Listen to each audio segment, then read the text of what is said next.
बिस्मिल्लाहिर्रहमानिर्रहीम। अस्सलाम वालेकुम नाज़रीन, आज हम फ़ातिमा नाम के मायने, लकी नंबर, मुआफ़क़ पत्थर और मुआफ़क़ दिन के बारे में मालूमात जानेंगे। फ़ातिमा नाम बहुत ही खूबसूरत नाम है। ये मुख्तलिफ़ नामों के साथ लगाया जाता है और लगा भी सकते हैं। फ़ातिमा नाम का मतलब हज़रत मोहम्मद सल्लल्लाहु अलैहि वसल्लम की बेटी हैं, जिसके मायने हैं दूध छुड़ाने वाली, दिल फ़रेब।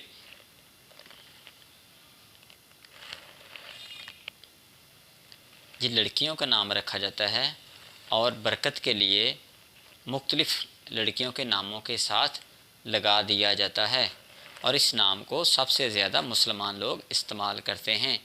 इसका लकी नंबर 9 है।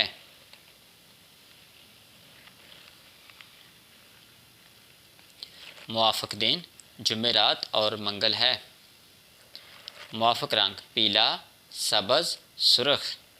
मुआफ़क़ पत्थर फ़िरोज़ी। अगर ये फ़िरोज़ी पत्थर पहने तो काफ़ी फ़ायदा होगा। मुआफ़क़ दातें कांसी। फ़ातिमा नाम की लड़कियां अपनी ज़िंदगी को हर लिहाज से बेहतर गुजारना चाहती हैं। इनको सिर्फ़ अपनी ज़िंदगी से मतलब है। इसका मतलब हरगिज़ नहीं कि ये मतलबी हैं। बहुत अच्छी लड़कियां होती हैं। चैनल को सब्सक्राइब करें, वीडियो को लाइक करें। अगर आपके जानने वालों में से किसी का नाम फ़ातिमा हो तो उसको ये वीडियो शेयर ज़रूर करें। बहुत शुक्रिया। अल्लाह हाफ़िज़।